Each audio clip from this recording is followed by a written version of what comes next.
ప్రజలు డబ్బుని ఎలా మేనేజ్ చేయాలి, ఎట్లా ఇన్వెస్ట్ చేయాలంటే ఏం చెప్తారండి? ఇప్పుడు చూడండి నందు గారు, ఇప్పుడు ప్రజలు అప్పులు అవుతున్నాయంటే వాళ్ళ యొక్క ఎమోషన్స్ని బట్టి, మనీని ఎలా మేనేజ్ చేస్తున్నారన్న దాన్ని బట్టి అప్పులు అవుతాయి లేదా ధనవంతులు అవటం ఉంటుంది. ఇప్పుడు చూడండి, సపోజు ఒక బాగా చదువుకున్న డాక్టర్ ఉన్నారు. ఆయన బ్రహ్మాండంగా సర్జరీ చేస్తాడు. ఆయన బీట్ చేయాలంటే అంతకంటే తక్కువ చదువు ఉన్న వ్యక్తి బీట్ చేయలేడు.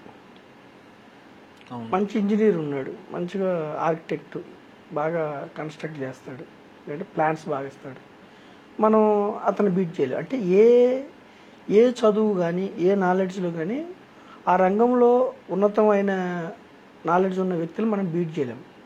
కానీ ఫైనాన్స్లో చూడండి మిరాకిల్ నందు గారు, ఎంతోమంది పెద్ద పెద్ద డాక్టర్స్, సైంటిస్టులు అప్పులు పాలవుతున్నారు. బాగా డబ్బులు వచ్చే వాళ్ళు కూడా అప్పులు పాలవుతున్నారు. ఎందుకు? ఫైనాన్స్ని మేనేజ్ చేయటం ఒక కళ. అన్నిటికీ ఎడ్యుకేషన్ ఉంటుంది, ఫైనాన్స్కి జనరల్గా ఉండదు. ఫైనాన్స్ని ఎలా మేనేజ్ చేయాలనేది ఎడ్యుకేషన్ ఉండదు. అంటే ఫైనాన్స్ మేనేజ్ చేసే విషయంలో ఎడ్యుకేషన్ ఎందుకు ఉండదంటే, వివిధ రకాల ప్రజలు వివిధ రకాల సొసైటీలో వాళ్ళు పెరిగిన తత్వాన్ని బట్టి వాళ్ళ మైండ్ దాని మీద డిపెండ్ అయి ఉంటుంది. ఇప్పుడు చాలా పేదరికంలో పుట్టిన ఒక అబ్బాయి ఒక బ్యాంకర్, లేదంటే కొంచెం మంచి అబోవ్ మిడిల్ క్లాసు ఎంప్లాయీకి పుట్టిన ఒక అబ్బాయి, ఇద్దరు ఒకే స్కూల్లో చదువుకుంటే ఇద్దరు బాగా చదువుకుని ఉద్యోగాలు సంపాదించుకున్నప్పుడు పేదరికంలో నుంచి పెరిగిన విద్యార్థి ఎర్నింగ్ వచ్చిన తర్వాత డబ్బు విషయంలో అతని బిహేవియర్ వేరే విధంగా ఉంటుంది. అదే రిస్క్ తెలియకుండా ధనంలో పెరిగిన వ్యక్తి బిహేవియర్ వేరే ఉంటుంది. అంటే మనీని ప్రతి మనిషి మేనేజ్ చేసే విషయంలో అతను చుట్టుపక్కల పెరిగిన దాన్ని బట్టి, అతని సొసైటీలో అతను నేర్చుకున్న అనుభవాలను బట్టి ఆధారపడి ఉంటుంది. ఇప్పుడు చూడండి, ఎవరైతే బాగా ఇన్ఫ్లేషన్, ద్రవ్యోల్బణం, ధరల పెరుగుదల ఎక్కువ ఉన్నప్పుడు పుట్టి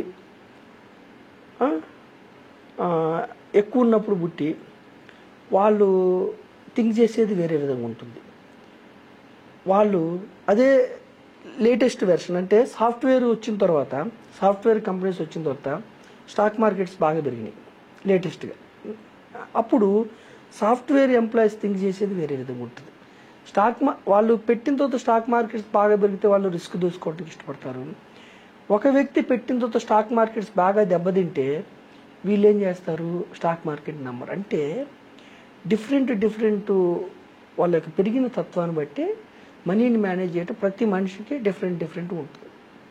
సో ఇక్కడ మనం ఏం చెప్తున్నామంటే, ఒక డాక్టర్ని మనం అతని ప్రొఫెషన్లో బీట్ చేయలేము, ఒక ఇంజనీర్ని అతని ప్రొఫెషన్లో బీట్ చేయలేము, సైంటిస్ట్ని బీట్ చేయలేము. కానీ మీరు జాగ్రత్తగా ఇన్వెస్ట్ చేసుకోగలిగితే, గ్రూప్ ఆఫ్ కంపెనీస్లో జాగ్రత్తగా మీరు ఇన్వెస్ట్ చేసుకోగలిగితే, ఫైనాన్స్లో అంతిమంగా డబ్బు సంపాదించడంలో కొంత పీరియడ్ తర్వాత వీళ్ళని మనం బీట్ చేయొచ్చు.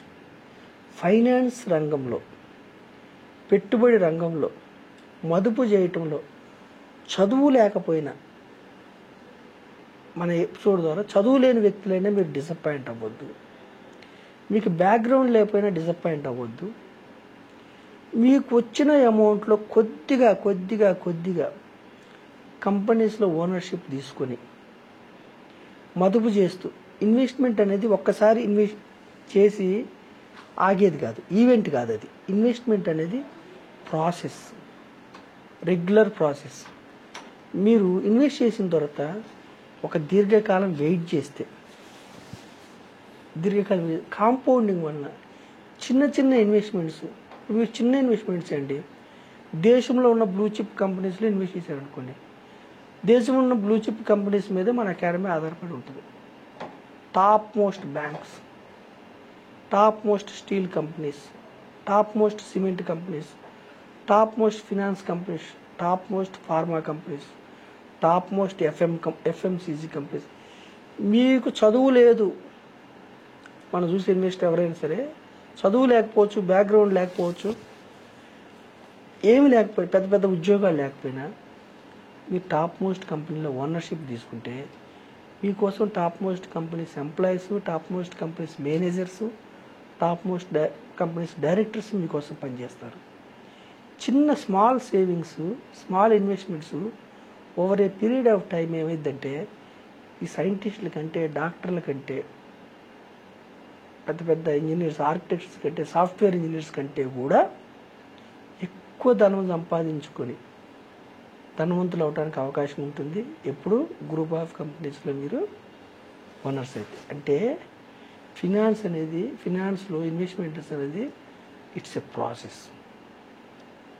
వెయిట్ చేయాలి, కాంపౌండింగ్ వెయిట్ చేయాలి సైకలాజికల్గా. ఇప్పుడు కొన్ని చోట్ల చూస్తామండి మనం, నందు గారు ఎంతో పెద్ద పొజిషన్లో ఉండి అప్పుల్లో ఉంటారు.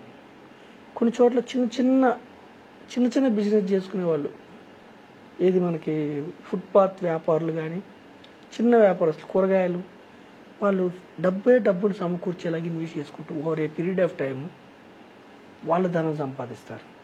వీళ్ళు ఎంతో గొప్పగా ఉండి కూడా వీళ్ళు అప్పుల్లో కూరుకుపోతుంటారు. అంటే ఫైనాన్స్లో ఎప్పుడు కూడా మీ యొక్క పరిస్థితిని బట్టి, మీ యొక్క పొజిషన్ బట్టి డిఫరెంట్గా ఉంటుంది. కానీ మనం ఏం చెప్తున్నామంటే ఇన్వెస్ట్మెంట్ చేసుకుంటే, గ్రూప్ ఆఫ్ కంపెనీస్లో మీరు ఇన్వెస్ట్మెంట్ చేసుకుంటే వెయిట్ చేయాలి. దీర్ఘకాలం, షార్ట్ పీరియడ్లో రాదు డబ్బు. షార్ట్ పీరియడ్లో వచ్చే డబ్బు ఎప్పుడు కూడా ఎంత తొందరగా వస్తుందో అంత తొందరగా పోవడానికి అవకాశం ఉంటుంది.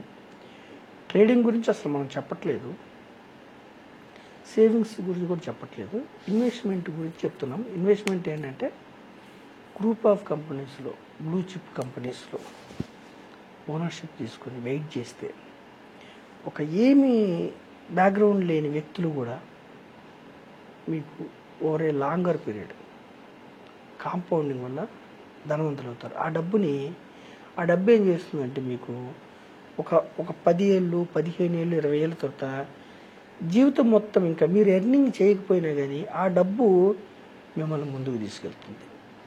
మీ యొక్క పిల్లల్ని, మీ తరాలను ముందుకు తీసుకెళ్తుంది. ఓనర్షిప్ ఎప్పుడు కూడా మంచిది. ఓనర్షిప్లో ప్రాబ్లం ఏమిటంటే ఏ టైంలో ఆ కంపెనీ యొక్క షేర్లు కొనాలి, ఏ టైంలో అమ్మాలన్నది మనకు తెలియదు. కాబట్టి మనం ఏం చెప్తున్నామంటే గ్రూప్ ఆఫ్ కంపెనీస్, ఇండెక్స్ లేదా యాక్టివ్ మ్యూచువల్ ఫండ్స్. ఇక్కడ ఏమిటి, మీకోసం టీం ఉంటుంది. ఫినాన్స్ రంగంలో మీకోసం ఎక్స్పర్ట్స్ ఉంటారు. ఎవరు ఫ్రీగా ఏం చేయరు, విన్ కాంబినేషన్. వాళ్ళకేదో ఎక్స్పెన్స్ రేషియో డబ్బు వస్తుంది, మీకు వెల్త్ జనరేట్ చేసినందుకు వాళ్ళకి ఖర్చులు వెళ్తాయి. అయితే దీర్ఘకాలం ఉంటే మీకు ఒక 15-20 ఇయర్స్ ఉంటే చదువులో ఈ డాక్టర్స్ని కానీ, ఇంజనీర్స్ కానీ, ఆర్కిటెక్ట్స్ని కానీ వీళ్ళు బీట్ చేయలేకపోయినా ఫైనాన్స్, ఆర్థిక రంగంలో మీరు బీట్ చేసి ముందుకెళ్ళడానికి అవకాశం ఉంటుంది. ప్రతి చోట రిస్క్ ఉంటుంది. కంపెనీస్లో ఓనర్షిప్ అనేది సబ్జెక్ట్ టు మార్కెట్ రిస్క్. దాన్ని అర్థం చేసుకొని ఏదైనా ఫైనాన్షియల్ డిస్ట్రిబ్యూటర్స్ ద్వారా, అలాంటి ఫైనాన్షియల్ డిస్ట్రిబ్యూటర్స్ ద్వారా కావచ్చు, ఫైనాన్షియల్ అడ్వైజర్ కావచ్చు, ఫైనాన్షియల్ ప్రొఫెషనల్స్ కావచ్చు, ఒక గైడెన్స్లో మీరు ముందుకెళ్తే ధనవంతులు అవడానికి ఆస్కారం ఉంటుంది.